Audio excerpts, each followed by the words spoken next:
e bem. E no dia de hoje, primeiramente, nós vamos convidando cada um de vocês para os nossos primeiros avisos. Então, primeiramente, se você não está inscrito, se inscreva no canal. Se tiver condições, faça uma assinatura solidária. E nós, aqui do Paz e Bem, pedimos que, caso você goste desse vídeo, clique nele, porque isso ajuda em toda a funcionalidade do YouTube. No dia de hoje, nós escolhemos um tema que é muito relevante nas nossas vidas, que é sobre, nós vamos falar sobre amor, sexo e espiritualidade. E para falar sobre isso, eu queria tocar só 30 segundinhos de uma música do Chico com a neta dele. Eles cantam em parceria esse dueto, mas que diz muito. Consta nos astros, nos signos, nos búzios. Eu li no anúncio, eu vi no espelho, tá lá no evangelho, garantem os orixás. Serás o meu amor, serás a minha paz. Eu vou parar aqui, porque nos é sugerido somente tocar um pedacinho. Então, para nós conversarmos hoje, nós pegamos alguns livros que estão todos aí na descrição, mas eu vou começar falando de um, que é de um filósofo brasileiro chamado Herculano Pires, e se chama Pesquisa sobre o Amor. E ele vai dizer que o amor é um clarim que convoca o ser à existência, arranca do mistério, e quando o casal se funde no amor dos corpos, que é o sexo, eles vibram, e eles se vibram num ato onde a solidão se rompe, e a solidão se rompe rumo a um ser supremo, a um absoluto, que pronuncia uma luz. O amor é esse existir, essa conquista da essência, da nossa potencialidade, que sai de toda a temporalidade. É uma fusão, onde nós projetamos a nossa existência no outro, e muitas vezes rompemos a barreira da morte, mesmo quando ela existe fisicamente. Muitos de nós temos diferentes experiências amorosas e algumas estão muito ligadas ainda à nossa afetividade, à nossa necessidade de infância. O parceiro e a parceira da vida, muitas vezes, vem com os sonhos daquela convivência misteriosa. Quem de nós, quanto crianças, nunca teve um sonho de alguém que a espera ou espera na esquina? A união humana é muito diferente das uniões que transcendem, porque almas gêmeas não existem, principalmente para nós, os espíritas, mas sentir no outro parte de si é um amparo. É um amparo que se manifesta de múltiplas formas, no amor, no sexo, na amizade, no carinho, no respeito, naquilo que é compartilhado das formas mais diversas. Esse, como um canal plural, nós vamos falar também da parte da espiritualidade dos ateus, dessa amorosidade dos ateus. Os ateus também amam, os agnósticos também. Então, para isso, eu queria citar um trechinho de um livro que se chama A Arte de Amar, de Erich Fromm.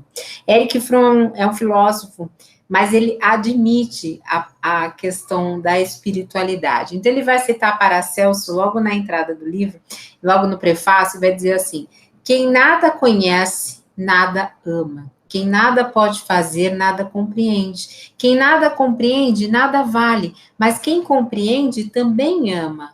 Observa, vê. Quanto mais conhecimento houver inerente numa coisa, tanto maior o amor.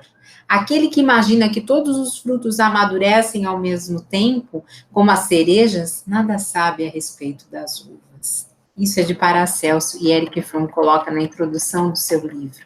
E mais do que nunca, nós estamos vivendo esse momento onde nós precisamos desse amor que é pelo conhecimento, mas desse amor que está com a base dos nossos relacionamentos. Herculano Pires nos diz o seguinte, ele nos adverte sobre uma confusão que nós ainda fazemos entre o corpo e a alma, e acabamos reduzindo o amor só a um momento, a uma existência, e aí o homem se rebaixa, porque dentro dessa essa solidão do ser que muitos nós vivemos, mesmo quando estamos acostumados, nós geramos uma busca incessante do outro, que no mundo ainda muito materialista, é muito fácil nós nos perdermos e passarmos a descartar as pessoas, como diz o Bauman, o sociólogo polonês, em Amores Líquidos. E compreender esse amor numa maior amplitude, como esse amor dessa conversa que nós estamos aqui, nos dá uma outra concepção de um amor amadurecido em forma de espiritualidade. Nesse jogo de palavras e muitas vezes de recurso de oratória que nós usamos com o outro durante a conquista, existem formulações líricas muito bonitas, mas muitas vezes nós regalamos o amor em segundo plano. Tanto é que dizemos que o antônimo de amor é ódio. Nós damos igual força ao ódio, num imaginário nosso. Muitas vezes, nossas uniões, nossos relacionamentos conjugais são permeados de conflitos, dores, choros, desentendimento. Existe a violência contra a mulher, que não pode ser negada. Maria da Penha e sua lei estão aí mais do que nunca. Mas existe ali uma síntese sobre a sociedade, nesses nossos relacionamentos afetivos com os nossos pares. E essa síntese pode ser criadora.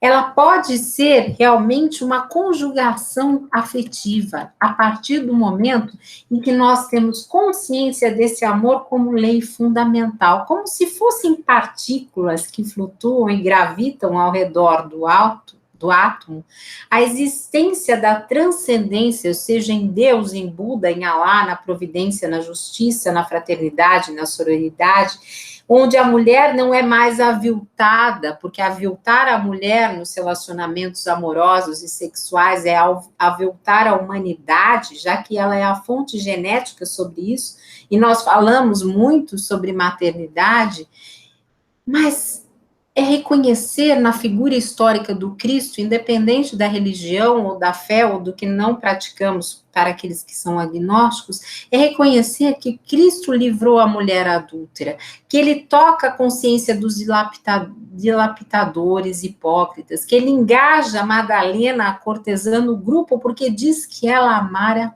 muito. O amor tem sua própria força, tem sua própria transcendência, sua própria espiritualidade. Não depende dos doutores do templo, numa sociedade onde aparentemente tudo se compra. Hoje, Lula é amado pelo povo brasileiro. É amado apesar de estar na situação em que foi colocado.